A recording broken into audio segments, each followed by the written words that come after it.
गणपतये नमः। आप सभी को मेरी तरफ से संकष्टी चतुर्थी की हार्दिक शुभकामनाएं। दोस्तों, आज संकष्टी चतुर्थी है और आज की वीडियो में आप सुनेंगे सकट चौथ व्रत की कथा। दोस्तों, अगर आपको आज की कहानी अच्छी लगे तो वीडियो को लाइक जरूर कीजिए और कमेंट बॉक्स में भगवान गणेश के नाम का जयकारा भी जरूर लगाइए। आप सुनते हैं सकट चौथ व्रत की कथा। एक शहर में एक देवरानी और जेठानी रहती थी। जेठानी अमीर थी और देवरानी गरीब थी। देवरानी गणेश जी की भक्त थी। देवरानी का पति जंगल से लकड़ियां काट कर बेचता था और अक्सर बीमार ही रहा करता था और इसलिए घर का खर्च चलाने के लिए देवरानी जेठानी के घर का सारा काम करती थी और बदले में जेठानी बचा हुआ खाना, पुराने कपड़े आदि उसको दे देती थी और इसी से जैसे तैसे देवरानी का परिवार चल रहा था। एक बार माघ के महीने में देवरानी ने तिल चौथ का व्रत किया। 5 आने का तिल और गुड़ लाकर तिलकुट्टा बनाया। पूजा करके तिल चौथ की कथा सुनी और तिलकुट्टा छीके में रख दिया और सोचा कि चांद उगने पर पहले तिलकुट्टा खाएगी और उसके बाद ही कुछ और खाएगी। कथा सुनने के बाद वह जेठानी के यहाँ चली गई।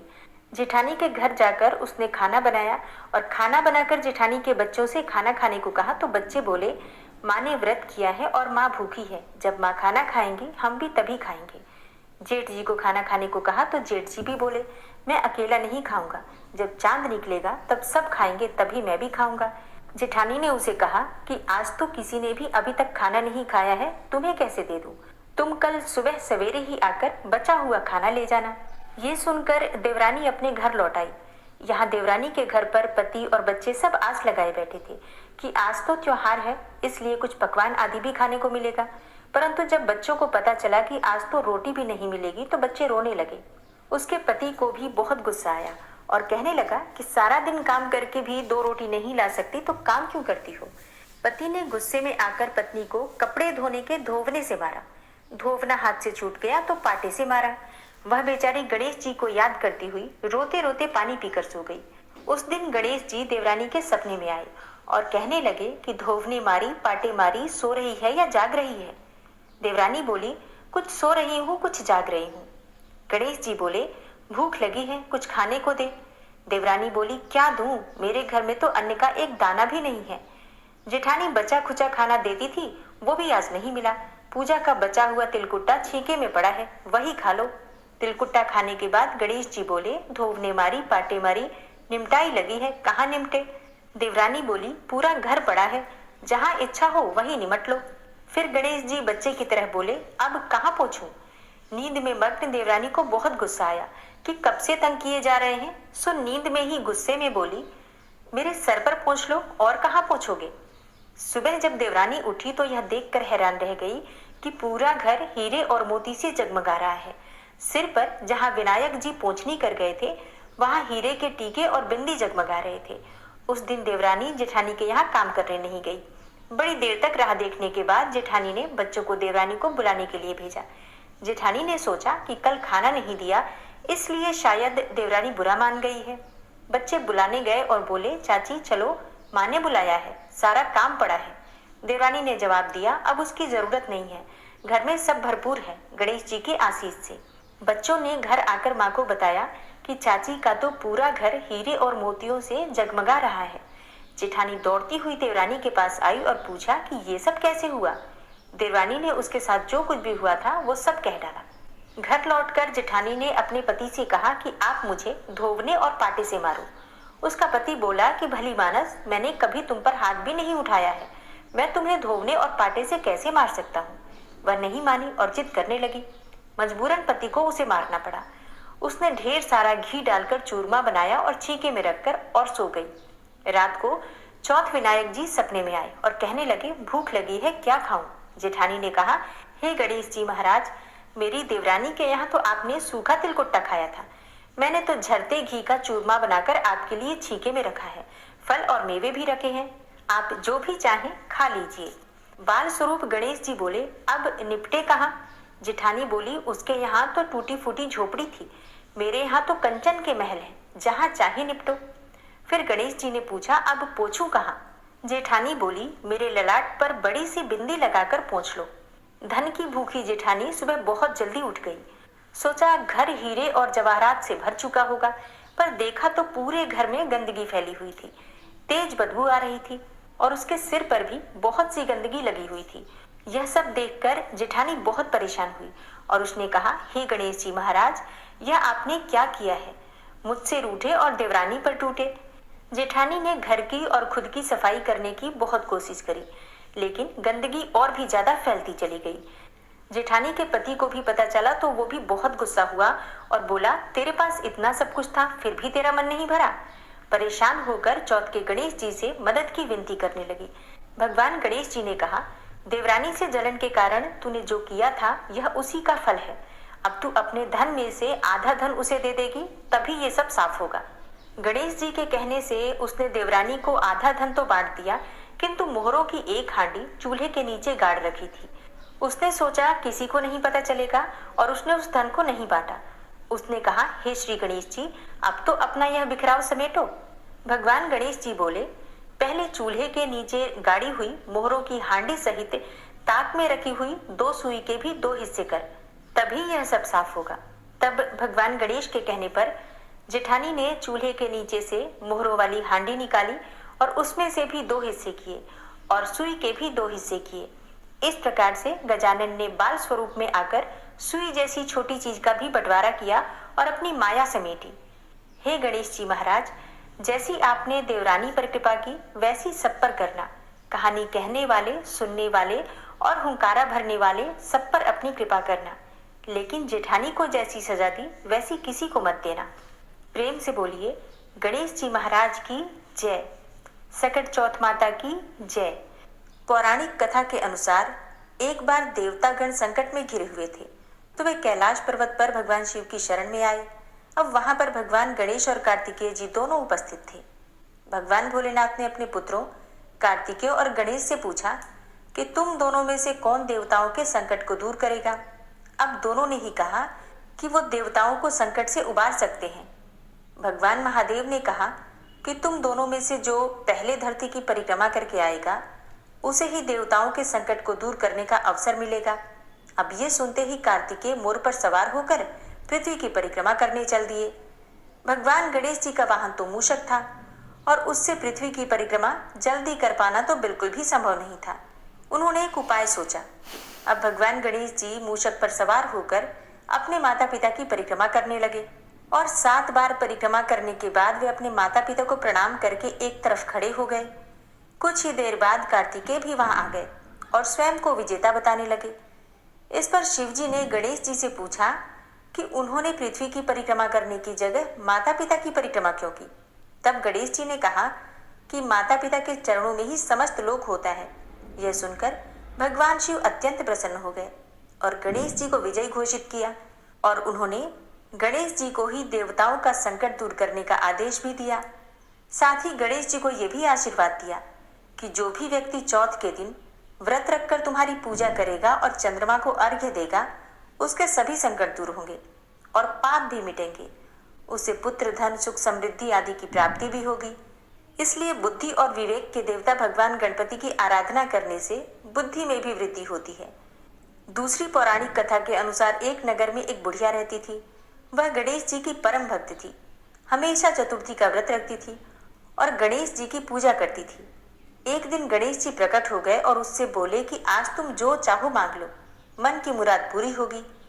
इस पर बुढ़िया ने गणेश जी से कहा कि उसे तो मांगना ही नहीं आता, वह कैसे कुछ मांगे। तब गणेश जी ने कहा कि तुम अपने बेटे और बहू से जाकर सलाह ले लो।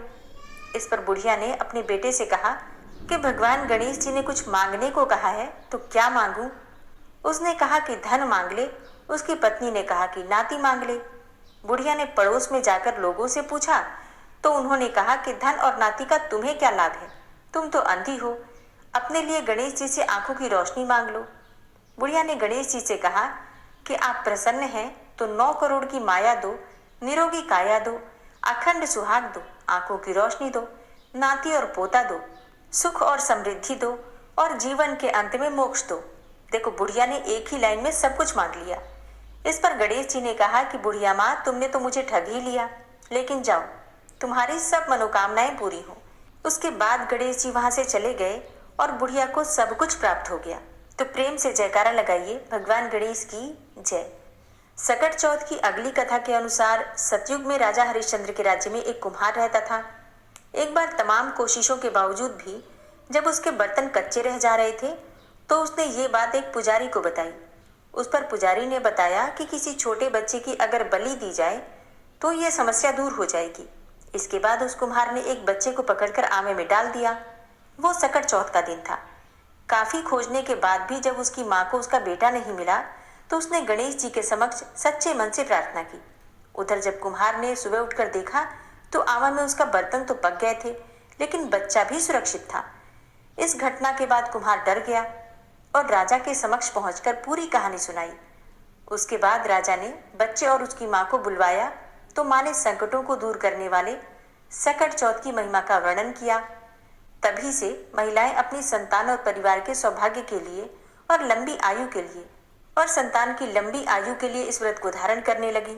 जो संतानवती महिलाएं इस व्रत को धारण करती हैं, भगवान गणेश की कृपा से उनके संतान की हर समय रक्षा होती है और भगवान गणेश की कृपा से संतान की आयु भी लंबी होती है और भगवान गणेश उन्हें विद्या और बुद्धि का वरदान भी देते हैं। सकट चौथ व्रत की अगली कथा के अनुसार एक बार महादेव जी पार्वती सहित नर्मदा के तट पर गए। वहां एक सुंदर स्थान पर पार्वती जी ने महादेव जी के साथ चौपड़ खेलने की इच्छा व्यक्त की। तब शिव जी ने कहा, हमारी हार जीत का साक्षी कौन होगा? अब पार्वती जी ने तत्काल ही वहां की एक घास के तिनके बटोरकर एक पुतला बनाया और उसमें प्राण प्रतिष्ठा करके उससे कहा कि बेटा, हम चौपड़ खेलना चाहते हैं, किंतु यहाँ हार और जीत का साक्षी कोई नहीं है, इसलिए खेल के अंत में तुम हमारी हार जीत के साक्षी होकर बताना कि हम में से कौन जीता और कौन हारा। खेल आरंभ हुआ। दैव योग से तीनों बार पार्वती जी ही जीती, लेकिन जब अंत में बालक से हार जीत का निर्णय कराया गया तो उसने तो महादेव जी को ही विजयी बताया। परिणामतः पार्वती जी ने क्रुद्ध होकर उसे एक पांव से लंगड़ा होने और वहां कीचड़ में पड़ा रहकर दुख भोगने का शाप दे दिया। अब बालक ने विनम्रता पूर्वक कहा, माँ, मुझसे अज्ञानवश ऐसा हो गया। मैंने किसी कुटिलता या द्वेष के कारण ऐसा नहीं किया। मुझे क्षमा करें तथा शाप से मुक्ति का कोई उपाय भी बताइए। तब ममता रूपी माँ को उस पर दया आ गई और वे बोली, यहाँ नाग कन्याएं गणेश पूजन करने आएंगी। उनके उपदेश से तुम गणेश व्रत करके मुझे प्राप्त करोगे। इतना कहकर वे कैलाश पर्वत पर चली गई। अब 1 वर्ष के बाद जब वहां पर सावन का महीना आया तो नाग कन्याएं गणेश जी के पूजन के लिए आईं और नाग कन्याओं ने गणेश व्रत करके उस बालक को भी व्रत की विधि बताई। उसके बाद बालक ने 12 दिन तक श्री गणेश जी का व्रत किया। तब गणेश जी ने उसे दर्शन देकर कहा कि मैं तुम्हारे व्रत से बहुत प्रसन्न हूँ, मनोवांछित वर मांगो। बालक बोला, भगवान, मेरे पाँव में इतनी शक्ति दे दो कि मैं कैलाश पर्वत पर अपने माता पिता के पास पहुंच सकूं और वे मुझ पर प्रसन्न हो जाएं। गणेश जी ने उसे वरदान दिया और तथास्तु कहकर अंतर ध्यान हो गए। वरदान पाकर वह बालक भगवान शिव जी के चरणों में पहुंच गया। तब शिव जी ने उससे वहां तक पहुंचने के साधन के बारे में भी पूछा। तब बालक ने सारी कथा शिव जी को सुना दी और उधर उसी दिन से अप्रसन्न होकर माता पार्वती भगवान शिव जी से भी विमुख हो गई थी। तब भगवान शंकर ने भी बालक की ही तरह 21 दिन तक श्री गणेश जी का व्रत किया, जिसके प्रभाव से पार्वती के मन में स्वयं महादेव जी से मिलने की इच्छा जागृत हुई। वे शीघ्र ही कैलाश पर्वत पर आ पहुंची और वहां पहुंचकर पार्वती जी ने शिव जी से पूछा, हे भगवान, आपने ऐसा कौन सा उपाय किया जिसके फलस्वरूप मैं आपके पास भागी भागी आ गई? तब शिव जी ने गणेश जी के व्रत का इतिहास उनसे कह दिया और इसके बाद माता पार्वती ने अपने पुत्र कार्तिकेय से मिलने की इच्छा से 21 दिन तक 21-21 की संख्या में दूर्वा, पुष्प तथा लड्डुओं से गणेश जी का पूजन किया। 21वें दिन कार्तिकेय स्वयं ही पार्वती जी से आ मिले। उन्होंने भी माँ के मुख से इस व्रत का महात्म्य सुना और व्रत किया। भगवान गणेश का व्रत करना, उनकी पूजा करना और उनकी पूजा में दूर्वा अर्पित करना, इससे भगवान गणेश अत्यंत प्रसन्न हो जाते हैं और हर प्रकार की कामना को पूर्ण कर देते हैं। अगली कथा है भगवान गणेश और बुढ़िया माई की।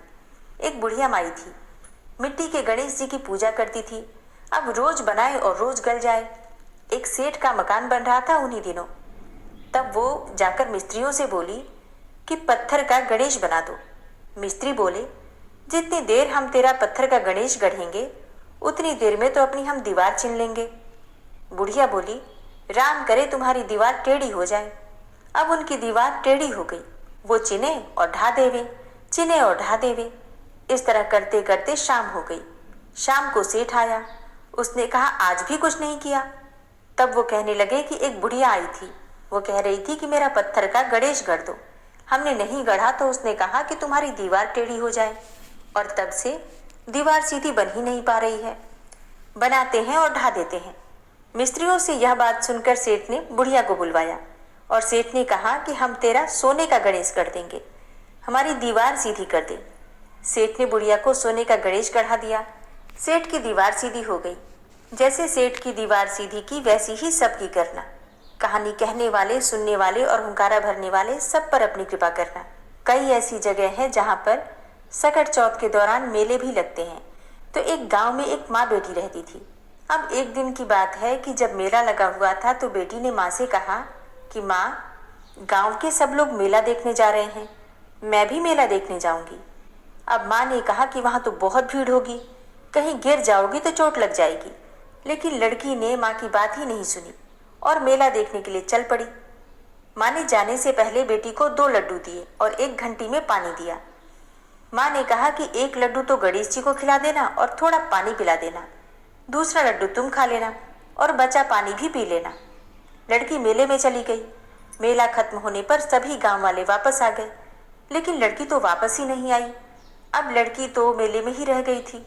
लड़की मेले में गणेश जी के पास बैठ गई और कहने लगी कि 1 लड्डू और पानी गणेश जी तुम्हारे लिए और 1 लड्डू और बाकी बचा पानी मेरे लिए। अब जब तक तुम इसे खाओगे नहीं और पानी पियोगे नहीं, तब तक मैं भी लड्डू नहीं खाऊंगी और तब तक मैं घर भी नहीं जाऊंगी। और यही कहते कहते सारी रात बीत गई। अब गणेश जी सोचने लगे कि अगर मैंने ये 1 लड्डू और पानी नहीं पिया तो ये लड़की तो अपने घर नहीं जाएगी। यह सोचकर गणेश जी एक लड़के के वेश में आए और उससे 1 लड्डू लेकर खा लिया और साथ ही थोड़ा पानी भी पी लिया। इसके बाद गणेश जी कहने लगे कि तुम अपने लिए कोई वरदान मांगो, मांगो तुम्हारी जो भी इच्छा हो। अब लड़की मन में सोचने लगी कि क्या मांगू, अन्न मांगू या धन मांगू या अपने लिए अच्छा वर मांगू या खेत मांगू या महल मांगू। अब जब वो मन में सोच रही थी तो गणेश जी उसके मन की सारी बातों को जान गए। वो लड़की से बोले कि तुम अपने घर जाओ और तुमने जो भी मन में सोचा है वह सब तुम्हें मिलेगा। लड़की घर पहुंची तो माँ ने पूछा कि इतनी देर कैसे हो गई। बेटी ने कहा कि जैसा आपने कहा था मैंने वैसा ही किया है, और देखते ही देखते जो भी लड़की ने सोचा था वह सब कुछ हो गया। हे गणेश जी, जैसे आपने उस लड़की की इच्छा पूरी की वैसे ही सबकी करना। कहानी कहने वाले, सुनने वाले और हुंकारा भरने वाले सबकी इच्छा पूरी करना। बोलिए भगवान गणपति की जय। दोस्तों, अगर आपको आज की कथा पसंद आई हो तो वीडियो को लाइक ज़रूर कीजिए, क्योंकि आपके लाइक्स, आपके कमेंट्स मेरे लिए बहुत महत्वपूर्ण होते हैं। यही एकमात्र जरिया है जिनसे मुझे पता चलता है कि आपको ये वीडियो अच्छी लगती है। तो अगर वीडियो अच्छी लगे तो लाइक तो ज़रूर ही किया कीजिए और वीडियो को ज़्यादा से ज़्यादा शेयर भी कीजिए। और चैनल पर पहली बार आए हैं, अभी तक आपने चैनल को सब्सक्राइब नहीं किया है, तो आज की वीडियो अगर आपको अच्छी लगे तो चैनल को सब्सक्राइब करके बेल आइकन को ज़रूर प्रेस कर लीजिए। इससे ये होगा कि इस चैनल पर अपलोड होने वाली सभी वीडियोज़ की नोटिफिकेशन आपको सही समय पर प्राप्त होगी। मिलती हूँ मैं आपसे अगली वीडियो में, तब तक के लिए जय श्री राधे।